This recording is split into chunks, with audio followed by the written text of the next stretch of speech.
یو وخت په یو ښکلي کلي کې یو هلک جلال له خپلې کورنۍ سره اوسېده.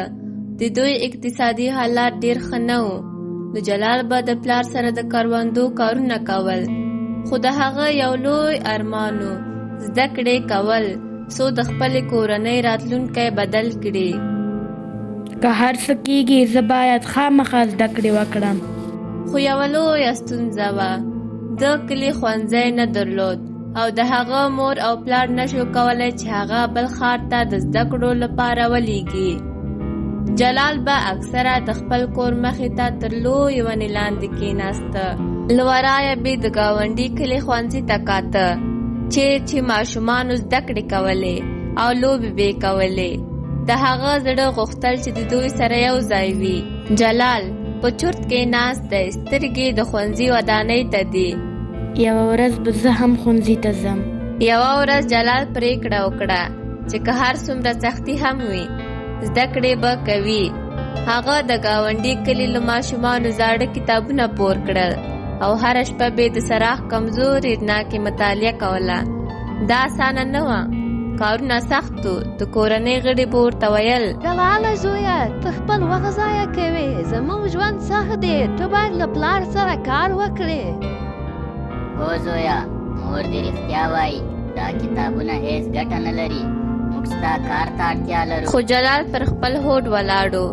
ورځې او اونۍ تېرېدې، هغه خپل زده کړې ته دوام ورکاوه، سره له دې چې ډېر ځله به ستړی او ناامیده کېده.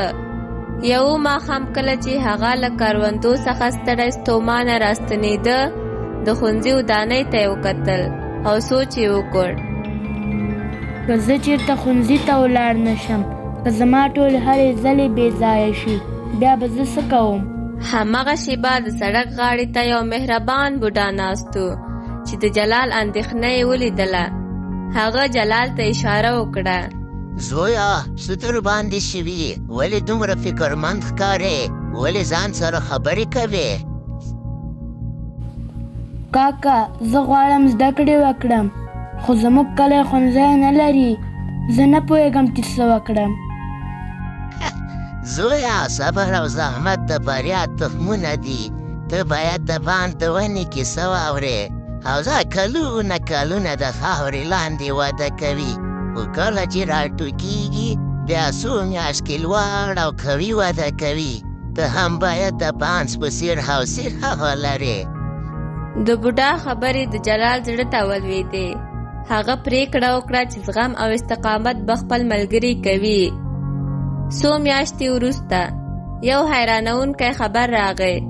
په کلي کې یو نوی ښوونځی جوړ شو. ټول کلیوال خوشحاله و، خو جلال تر ټولو زیات. هغه سم د لاسه نوم ثبت کړ، خو کله چې ښوونځي ته ولاړو نو یو نوې ستونزې سره مخ شو. ټول همزولي مې زما نه ډېر مخکې دي. زه باید زیات کوشش وکړم چې هغوی پسې ځان ورسوم. خو جلال تسلیم نشو. هغه خپل درسونه سخت ولوستل، د شپې به یې مطالعه کوله او د استادانو پام یې ځان ته واړوه. لږ وروسته استادان هم د هغه زیار ته حیران شول.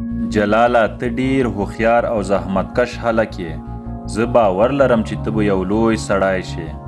کلونه وروسته جلال خپلې زده کړې بشپړې کړې او د کلي یو مشهور ښوونکی شو. هغه په زرګونو ماشومانو ته د زده کړې لاره هواره کړه. خو هیڅکله یې د بوډا خبرې هېرې نه کړې. صبر او زحمت د بریا راز دی. جلال د زده کوونکو سره ولاړ دی، هغوی ته مشوره ورکوي. هیڅکله مه تسلیمېږئ، خپل خوبونه تعقیب کړئ، ځکه چې صبر او زحمت تل پایله ورکوي، لکه د بانس ونه چې کلونه وروسته وده کوي، خو بیا تر ټولو لوړه او قوي ولاړه وي. دا کیسه موږ ته درس راکوي چې که ژوند هر څومره سخت هم وي، که موږ حوصله او زحمت وکړو نو خپل هدف ته رسېدای شو. هیله ده چې تاسو ټولو ته دا کیسه الهام درکړي.